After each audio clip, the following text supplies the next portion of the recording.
Welcome back to your YouTube channel the tutorials. Guys, मेरा नाम है नफीस और आज के वीडियो में मैं आपको बताने वाला हूं कि क्यों वेस्ट बंगाल के इलेक्शन में तमाम न्यूज़ चैनल के एग्जिट पोल फेल हुआ और ममता बनर्जी ने बीजेपी के लाख कोशिश के बावजूद एक हिस्टोरिक जीत हासिल की। ममता बनर्जी के गवर्नमेंट के 10 साल पूरे होने पर ऐसे ही 10 रीज़न मैं आपको बताने वाला हूं जिसकी वजह से ममता बनर्जी इस हिस्टोरिक जीत की हकदार रही। तो गाइस, वीडियो को एंड तक देखें। और भी ज़्यादा जानकारी के लिए आप मुझे फेसबुक और इंस्टाग्राम में फॉलो कर सकते हैं। मेरा फेसबुक आईडी और इंस्टाग्राम आईडी इस वीडियो के डिस्क्रिप्शन में दिया हुआ है। चैनल में आने वाले नए दोस्तों से रिक्वेस्ट है कि आप सब्सक्राइब बटन को प्रेस करके नोटिफिकेशन को भी ऑन कर ले ताकि इस चैनल में जो भी नए वीडियो आएगा उसका नोटिफिकेशन सबसे पहले आप तक पहुंचे। तो चलिए गाइस, करते हैं आज के वीडियो को शुरू।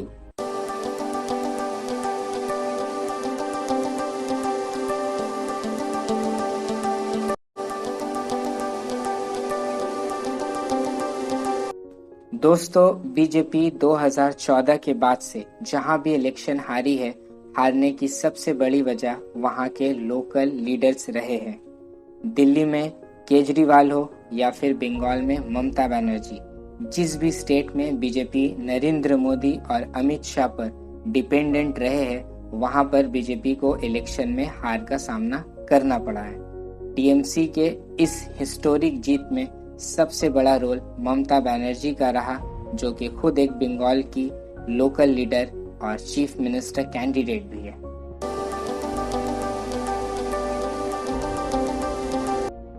दोस्तों, ममता बनर्जी को इस हिस्टोरिक जीत दिलाने में दूसरा सबसे बड़ा रोल वेस्ट बंगाल के वुमेन, वेस्ट बंगाल के औरतों का रहा है। दोस्तों, आप सबको ही पता है वेस्ट बंगाल में वुमेन वोटर्स एक बहुत बड़ा फैक्टर है, जो कि अक्सर इलेक्शन में किंग्स मेकर्स का काम करती आई है। वेस्ट बंगाल में टोटल 3.7 करोड़ वुमेन वोटर्स है, जो कि टोटल वोटर का 49% है, जो कि हमेशा से ही साइलेंट वोटर्स का काम करती आई है। ममता बनर्जी, जो कि खुद एक वुमेन है, वो ये बात बहुत अच्छे से जानती है कि बंगाल के इलेक्शन में वुमेन का क्या रोल है। इसलिए पहले 10 साल में ममता बनर्जी के गवर्नमेंट ने वुमेन के लिए बहुत सारा काम किया, जैसे गांव में टॉयलेट्स बनवा देना, एलपीजी गैस देना, टैप वाटर देना, लड़कियों के लिए कन्याश्री, रूपोश्री, क्लास 12 को 10,000 रुपये देना, राशन फ्री कर देना और बहुत तरह से स्कॉलरशिप्स देना। यही वजह है कि टीएमसी और ममता बनर्जी के जीत में वुमेन का सबसे इम्पोर्टेंट रोल रहा है।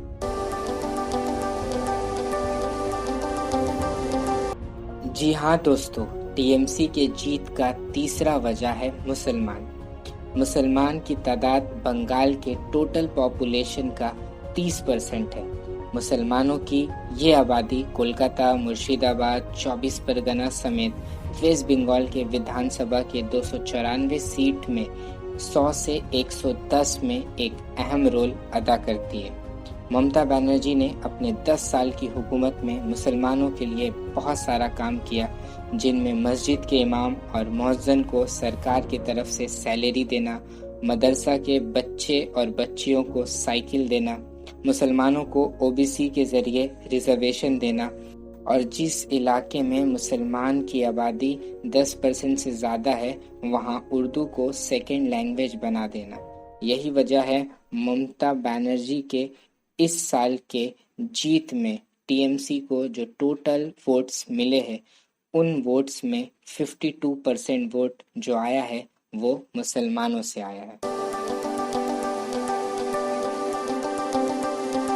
जी हाँ दोस्तों, लेफ्ट और कांग्रेस का बंगाल में पूरी तरह हाथ उठा लेना ममता बनर्जी के लिए बहुत बड़ा फायदे साबित हुआ। दोस्तों, आपने पूरे इलेक्शन में देखा होगा, कांग्रेस कहीं भी नजर नहीं आई और लेफ्ट पार्टीज ने भी अपनी प्रचार ठीक तरीके नहीं किया, जिसकी वजह से वोट बंटने का जो बात चल रहा था वो वोट किसी और में नहीं बटा और सारा वोट टीएमसी और ममता बनर्जी को जनता ने दिया। यानी लेफ्ट पार्टी और कांग्रेस का बंगाल से वॉक ओवर ममता बनर्जी के लिए बहुत ही इम्पोर्टेंट और बहुत ही कारगर साबित हुआ, जिसके वजह से ममता बनर्जी और टीएमसी को इतनी ज़्यादा सीट्स मिली। जी हाँ दोस्तों, आप मानो या ना मानो, लेकिन ममता के प्रति जनता का संपत्ति टीएमसी के लिए एक बहुत बड़ा फैक्टर साबित हुआ। जहाँ जहाँ से लग रहा था कि टीएमसी इस बार नहीं जीत पाएगी, नंदीग्राम में ममता बनर्जी को चोट लगने के बाद वो इलाके से टीएमसी को भारी मेजोरिटी के साथ विधानसभा इलेक्शन में जीत मिली। यानी ममता बनर्जी को नंदीग्राम में चोट लगना टीएमसी के लिए और जनता का संपत्ति हासिल करना टीएमसी के लिए एक बहुत बड़ा कारगर या फायदेमंद साबित हुआ। जी हाँ दोस्तों, क्रिकेट का मैदान हो या पॉलिटिकल पार्टी, लीडर अगर खुद सामने से लीड करे तो पूरी पार्टी को एक तरीके से हिम्मत मिलती है। कुछ इस तरह से बंगाल में ममता बनर्जी ने भी कर दिखाया, जो बीजेपी से जरा भी नहीं डरी और नंदीग्राम से इन्होंने अपना नॉमिनेशन फॉर्म भरा। सबको पता था टीएमसी नंदीग्राम से हारने वाली है, और सिर्फ ये नहीं बल्कि ममता बनर्जी ने सिर्फ एक सीट से ही इलेक्शन लड़ा, जो अपने आप में एक मिसाल है। दोस्तों, आपको बताता चलूं कि नरेंद्र मोदी ने भी 2019 के लोकसभा इलेक्शन में 2 सीट से इलेक्शन लड़ा था, वाराणसी और गुजरात, लेकिन ममता का सिर्फ एक सीट से इलेक्शन लड़ना इनके कॉन्फिडेंट को बता रहा था, जिसके बाद पूरे टीएमसी पार्टी बीजेपी से लड़ने के लिए तैयार थी और जिसका नतीजा ममता बनर्जी को एक ऐतिहासिक जीत के रूप में मिला।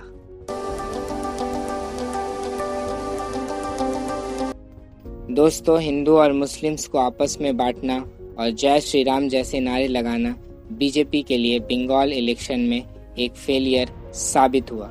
एक तरफ हिंदू खतरे में है जैसे नारे के साथ बीजेपी बंगाल इलेक्शन में उतरी, तो दूसरी तरफ 26 मार्च को बंगाल इलेक्शन से ठीक एक दिन पहले प्राइम मिनिस्टर नरेंद्र मोदी बांग्लादेश के प्राइम मिनिस्टर शेख हसीना के इनविटेशन पर 2 दिन के दौरे में बांग्लादेश की आज़ादी की 50वीं सालगिरह मनाने के लिए गए हुए थे, जो कि एक मुस्लिम मेजॉरिटी कंट्री है।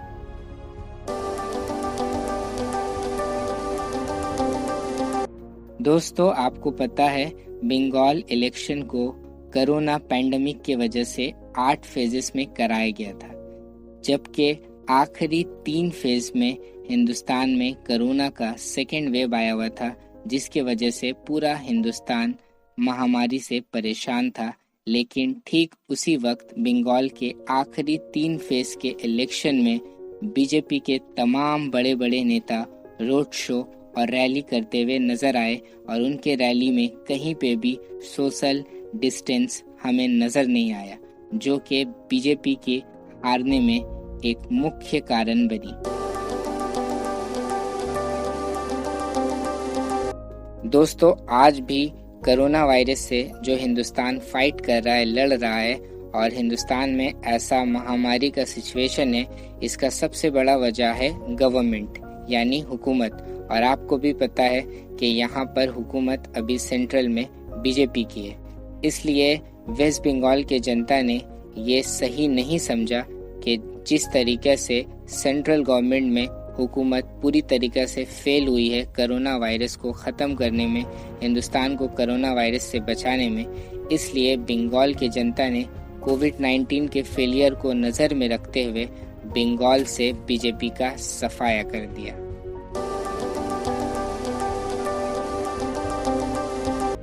दोस्तों, बंगाल से बीजेपी को हराने में और टीएमसी को हिस्टोरिक जीत जिताने में सबसे बड़ा वजह और सबसे आखिरी वजह रहा इस देश का किसान।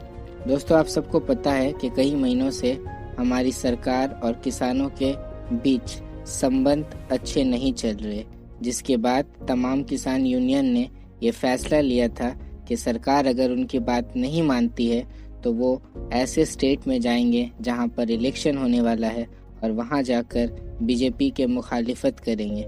इस वजह से वो बंगाल भी आए थे और बंगाल की जनता ने उनकी बात सुना, किसान के बात को सुना, किसान के प्रॉब्लम को समझा और वो जो कहना चाहते थे उस बात को माना और बीजेपी का सोनार बांग्ला बनाने का सपना म्यूजियम में सजा डाला, जिसके बाद टीएमसी की एक हिस्टोरिक जीत हुई।